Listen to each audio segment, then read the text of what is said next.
እና መሬት ችግር አይደለም ያለው መሬት ማስተዳደር ነው ያልቻልነው እኛ።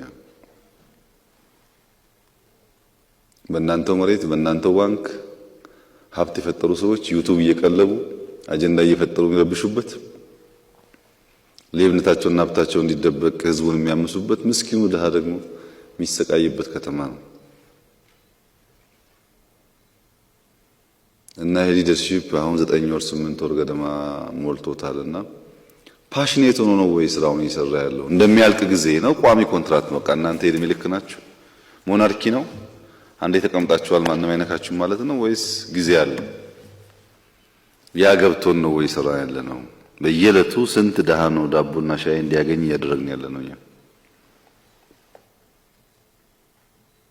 ትናንሽ ነገስታት ነው አዲስ አበባ ውስጥ እየፈጠርን ያለው በየክፍለ ከተማው በየቢሮ ማይነኩ አይነኬዎች ነው ወይስ ቲም ሆኖ የህዝቡን ችግር የሚፈታ ከተማውን አንድ ስቴፕ ወደፊት የሚወስድ ስብስብ ነው?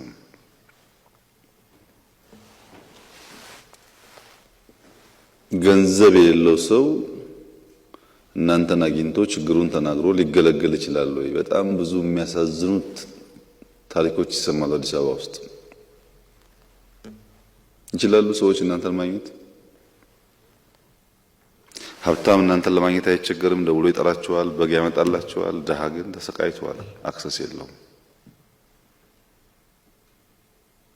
እዚህ ያለ የካቢኔ አባል ነው ጠያቂ እንካ ምራ አዲስ አበባን የሚያክል ከተማ ሀብታም ሰፊ ህዝብ ያለበት ስራ ተብሎ ጆሮ ቢሰጠው ለሐሜትና ለመቧደን መከራውን የሚበላው ካቢኔ ነው። ይሄ ገብቶን ነው ወይ እየሰራን ያለ ነው? ኮንሲስተንሲ የሚባል ነገር ስታውቃላችሁ ወይ? ለምሳሌ ጽዳት በየወሩ ካል ጠቅላይ ሚኒስትር 2 ቀን ከታየ እሱ ከሌለ ጽዳት ይቀጥላል ወይስ ይቆማል? አለ ጽዳት የሚባል ነገር ሁሌ ልምምድ ነው።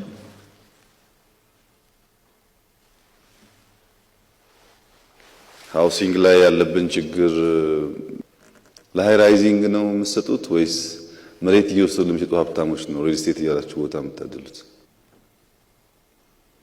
እና የሃውሲንግ ችግር ለመፍታት የባንክ ብድር ምናምን አይፈታውም። ወደፊትም ፕራይቬት ሴክተር ነው ኢንቮልቭ ማድረግ ያለበት። ለዛ ምቹ ነገር እየተፈጠረ ነው ወይ? ፕሮጀክቶች ፕሮፐርሊ ፎሎ እናደርጋለን ወይ? አንዳንዶቻችሁ ፕሮጀክት አካባቢም ድርሽ የማትሉ አዲስ አበባ ውስጥ ምን እንደሚሰራ የማታውቁ ፕሮጀክቱ ካለቀ በኋላ የፕሮጀክቱ ባለቤት ለመሆን መከራችሁን የምታየው ናችሁ። ለምሳሌ ኮንቬንሽን ሴንተር ሲኤምሲ ያለ ስንቶቻችሁ ናችሁ ሄዳችሁ ያያችሁት? ከካቢኔ አባላት ምን ላይ ነው ያለው? ምን ላይ ነው ያለው? መናገር የሚችል ከእናንተ ውስጥ ስንት ሰው ነው?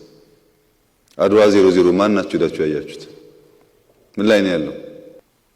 በጣም የሚደንቀው ነገር ከዚህ ቀደም ይመስለኝ እኔ ሆስፒታል ለመስራት የሚፈልግ ኢትዮጵያዊ የለም፣ ገንዘብም ችግር ነው፣ ሁሉም ችግር ነው፣ ከውጭ እናምጣ ነበር። ግን አይደለም። አሁን የገባኝ ነገር እኛን አንቀን የያዝናቸው እንጂ ሐኪሞች ተደራጅተው የሚደንቅ ሰርቪስ ይሰጣሉ።